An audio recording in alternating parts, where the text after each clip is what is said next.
Good day, everyone. I just want to say thank you for joining part 4 of this 4-part series. This is the last part. It's a little bit of on the technical side, this 4-part series. It focused a lot on things you can do in SQL servers, creating views and procedures and understanding pivots and parameters. So I really recommend you guys to go and watch parts 1 to 3. Otherwise, this part is going to be a little bit confusing because I'm not going to rewrite everything from part 1 all the way to part 4. I'm just going to continue with part 3, which was how to create pivot tables in SQL and Power BI. And then part 2 was how to create views and store them for later usage, and how to create a stored procedure and execute it with a parameter. And then, of course, using a parameterized execution through Power BI on a live database. That was a very cool video. I really enjoyed that one. I really urge you to go and look at that one.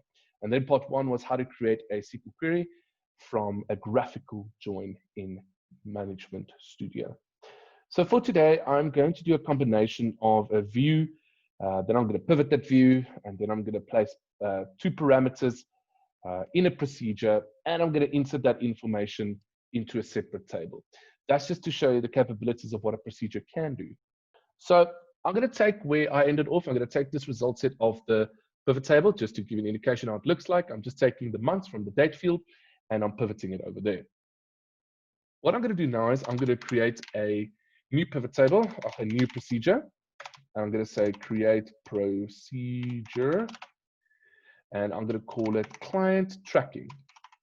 So what I'm going to build here now is, let's say the client, or let's say your boss or your employer, whomever asks for it, is saying, listen, I want a specific table whereby you can track information for me, or I want you to populate data in that table for me based on what I choose, because I want to use that information, let's say in a BI tool or wherever.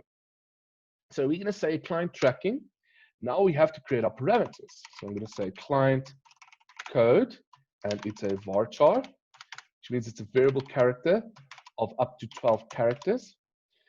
And I'm going to say as. So then it's going to say it's going to create it as this. We click on the nice format button, and the procedure is done so far. The next step that I need to do is I need to place a where clause at the bottom. So what I'm going to do now is I'm going to say where, and just to say it is customer code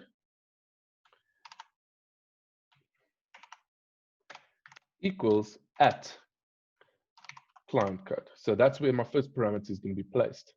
All right. But this is not enough for me.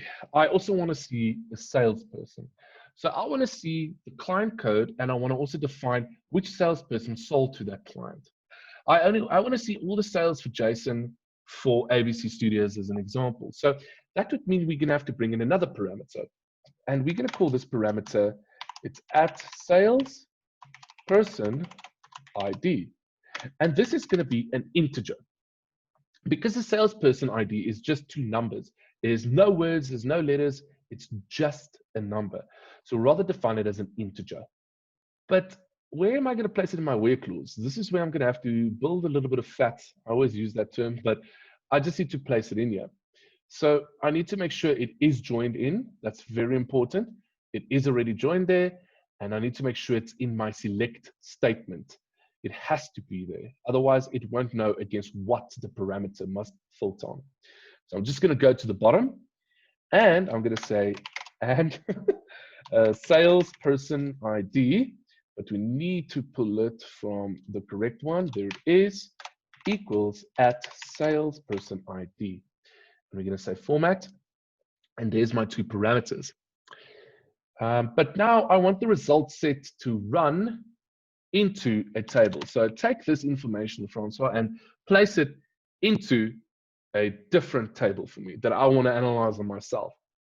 So what you can do is you can do this type of writing. So we're going to have to place this thing again into its own table. So everything in here is in its own table now. And we're going to call this as main data. Let's just call it main data.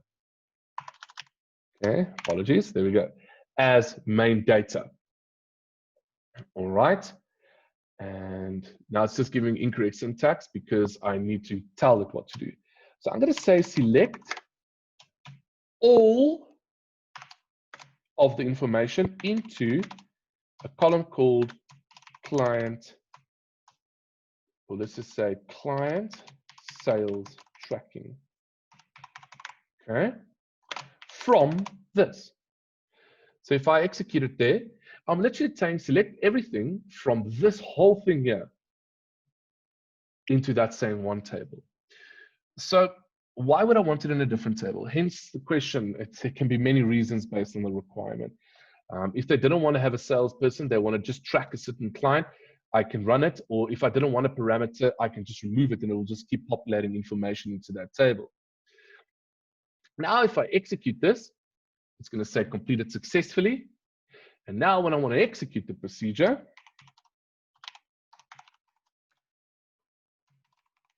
oh, it's not there. But remember the trick I said in parts 1, 2, and 3, Control-Shift-R, refreshes your objects, client tracking, there it is. Now I've got two parameters. There you'll see the first parameter is highlighted after a comma. The second parameter needs to be defined. Client code equals, and I already have a select statement open here. So I'm going to take ABC Studios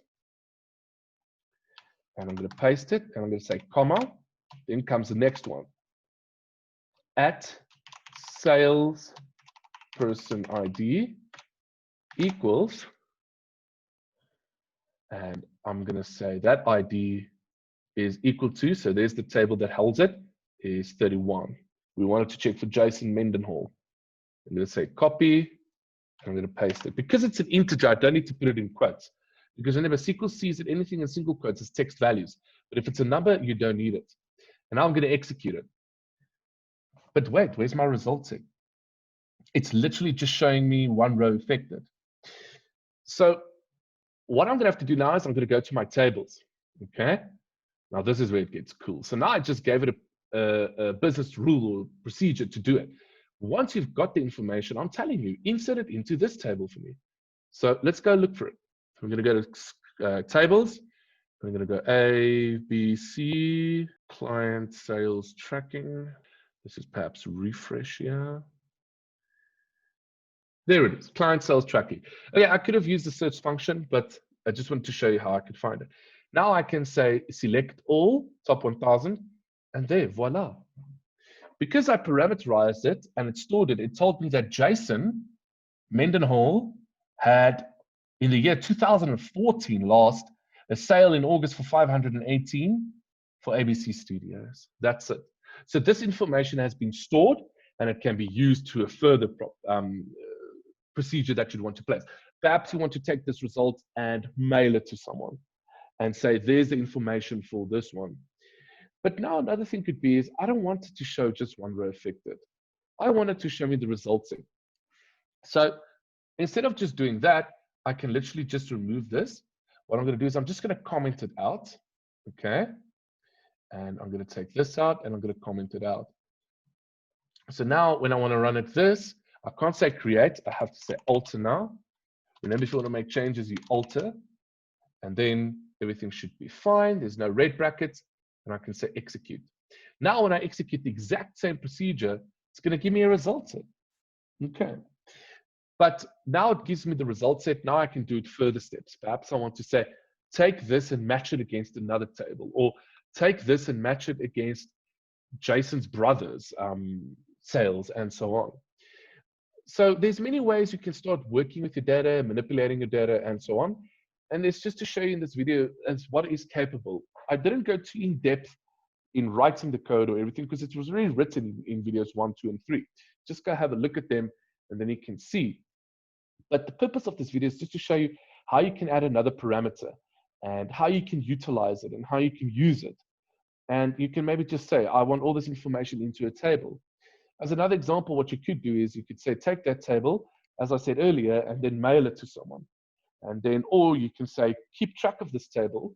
I want to compare this table to another table to see, did his sales increase from this client? If it did, then send me a notification. That's a trigger. Perhaps I should do a video on triggers as well. That's just to show you how cool the capabilities of Management Studio is in terms of SQL or Transact SQL. So this video was just to show you how we could combine all three parts into one and how it can be utilized and how it can be changed. I would really recommend going watching video 2 and 3 pivot tables. A lot of BI tools already have that functionality, but it can help you. Sometimes you need to wrangle your data or manipulate your data in such a way that you need to pivot. I know I've written a query once where I had to pivot the data in order just to get it so that I could use it in another view.